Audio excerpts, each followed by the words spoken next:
एक काले नगर में एक गुफा के अंदर जाता है तो वहाँ एक और जन बैठा था।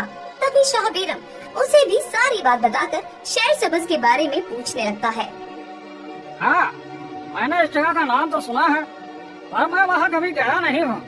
अगर तुम्हें वहाँ जाना है तो तुम्हें मेरे चौथे भाई के पास जाना होगा, क्योंकि वही है जो इस जगह पर गया था। एक और भाई? अरे कितने भाई हैं ऐसे तुम्हारे? हम तो कई सारे भाई हैं, पर तुम्हें तुम्हारे सवालों का जवाब मेरे इसी भाई के पास मिल जाएंगे। तभी जादुई जन अपने भाई का पता शाह बेरम को बताता है। मुसाफिर, मेरी ओर से तुम्हारे लिए एक तोहफा है। यह लो जादुई छड़ी। इस जादुई छड़ी को तुम हमेशा अपने पास रखना। इससे तुम बड़े से बड़े ताले को बड़ी आसानी से खोल सकते हो। ठीक है, बहुत बहुत शुक्रिया। तभी राजा शाह बेरम फिर से उस जादुई चादर पर बैठकर वहाँ से उड़कर आगे चला जाता है और काफी दूर वो एक जिन के पास आता है और उसे भी सारी बात बताता है। हाँ, मैं जानता हूँ शहर सबज कहाँ है। वो तो एक परियों का इलाका है।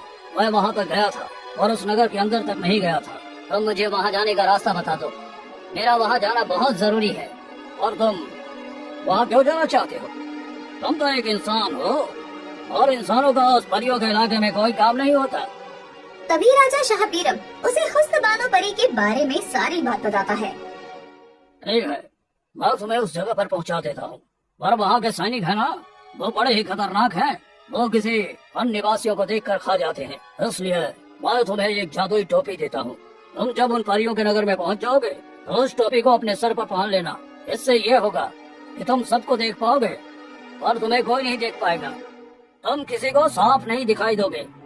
तभी जादुई जन शाह बेरम को एक जादुई टोपी देता है और जादुई चादर से कहता है। जादुई चादर, इस मुसाफिर को शहर सबज की दुनिया में ले जाओ। अब जादुई चादर शाह बेरम को लेकर वहाँ से उड़ जाती है और काफी दिनों का लंबा सफर तय करने के बाद शाह बेरम एक सुंदर सी नगर की गली में आता है। तभी जादुई चादर वहाँ रुक जाती है। मुसाफिर, यहाँ से आगे का रास्ता आपको अकेले ही तय करना है। मैं इसके आगे नहीं जा सकता। राजा शाह बेरम आगे बढ़ता है तो आगे काफी अंधेरा था। यहाँ तो कितना अंधेरा है, कुछ भी दिखाई नहीं दे रहा है। हाँ, वो जिन ने मुझे सुरमा दिया था, कहा था उसे आंखों में लगाने से तुम्हें अंधेरे में भी रोशनी दिखाई देगी। शाह बेरम अपनी आंखों में उस सूरमे को लगाता है तो उसे उस अंधेरे में सब कुछ उजाले की तरह दिखाई देता है।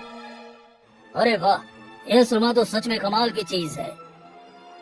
अब शाह बेरम आगे बढ़ता है तो आगे एक सुंदर सा नगर था जहाँ काफी सुंदर परियां थी और काफी बड़े बड़े सैनिक भी थे जिनके दांत हाथी जितने लंबे थे।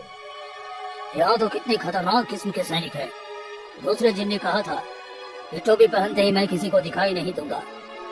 शाह बेरम वो टोपी पहन लेता है जिसके बाद वो किसी को दिखाई नहीं दे रहा था। तभी वो आगे बढ़ता है तो उसे सामने एक ऊंचा बड़ा सा महल दिखाई देता है। लगता है हुस्न बानो यही है।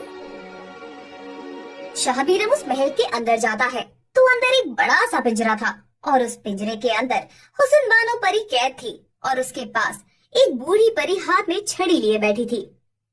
हुस्न बानो, तुम्हें क्या जरूरत थी एक इंसान से प्यार करने की, उसके साथ शादी करने की? तुम्हें पता है ना, हम परियों का और इंसानों का कभी मेल नहीं हो सकता।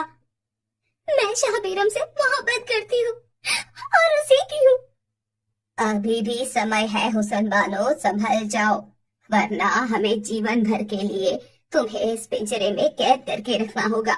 इंसानों को जिंदगी बहुत कम मिलती है और हम परियों की हजारों साल, इसलिए तुम उस इंसान का ख्याल अपने दिमाग से निकाल दो। ये बातें सुनकर सामने खड़ा शाह बेरम दंग रह जाता है। शाह बेरम किसी को दिखाई नहीं दे रहा था। हमें हुस्न बानो को इस पिंजरे से आजाद करवाना होगा, पर इस पिंजरे पर तो कितना बड़ा ताला लगा हुआ है। तभी शाह बेरम को उस जादुई जिन की दी वो जादुई छड़ी दिखाई देती है। हमारे पास तो जादुई छड़ी है जिससे हम किसी भी ताले को खोल सकते हैं। शाह बेरम उस छड़ी को पिंजरे के ताले पर लगाता है तो वो बड़ा सा ताला खुल जाता है। तभी हुस्न बानो की माँ रानी परी कहती है, ये ताला कैसे खुल गया? तभी हुस्न बानो अपनी जादुई शक्ति से शाह बेरम को देख लेती है और वो दौड़ते हुए शाह बीरम के पास आकर खड़ी हो जाती है। राजा साहब, आप आ गए। मुझे पूरा यकीन था कि आप जरूर आएंगे। तुम किससे बात कर रही हो हुस्न बानो? दादी माँ, मैं अपने पति से बात कर रही हूँ। पति कहाँ है? हमें तो कोई दिखाई नहीं दे रहा। हुस्न बानो, हमें यहाँ से चलना होगा। अगर इन सैनिकों ने हमें देख लिया ना तो हमें ये जान से मार देंगे। कहाँ है हुस्न बानो? माँ, ये आप सबके सामने नहीं आ सकते। अगर ये असली रूप में आ गए और आपके सामने आ गए तो आप सब इन्हें जान से मार देंगे। आखिर हम देखे तो सही कि तुमने शादी किससे की है। कौन है वो इंसान और कैसा दिखता है? अगर आप इन्हें देखना चाहती है तो पहले आपको हमसे वादा करना होगा कि आप इन्हें कोई हानि नहीं पहुंचाएंगे। तभी हुस्न बानो के लाख कहने पर रानी माँ और सब इस बात के लिए मान जाते हैं। तभी राजा शाह बीरम अपने सर से वो टोपी निकाल लेता है, जिसके बाद वो सबको दिखाई देने लगता है। राजा शाह बीरम की सुंदरता से पूरा परी लोग झिलमिलाने लगता है। ये है शाह बीरम। जी माँ, यही है मेरे शाह बीरम। ये इंसानों की दुनिया के राजा है। ऐसा सुंदर इंसान तो हमने आज तक नहीं देखा। कितनी खूबसूरत है इसकी जवानी। जो भी इसे एक बार देख ले इसका आशिक ही बन जाए। सच में ये तो बहुत सुंदर है। हम आपकी बेटी से शादी कर चुके हैं और इन्हें लेने के लिए ही यहाँ आए हैं। हम आपसे वादा करते हैं कि हम हुस्न बानो को सारी उम्र खुश रखेंगे। इनकी आंखों में कभी आंसू नहीं आने देंगे। तभी हुस्न बानो शाह बीरम की अच्छाइयों के बारे में सबको बताती है, जिसके बाद रानी माँ और दादी परी हुस्न बानो को शाह बीरम के हाथों सौंप देती है। शाह बीरम, हम अपनी बच्ची को अब तुम्हारे हवाले कर रहे हैं। इसका हमेशा ख्याल रखना और अगर किसी भी चीज की जरूरत हो तो हमें एक बार पुकार लेना। हम फौरन तुम्हारे पास चले आएंगे।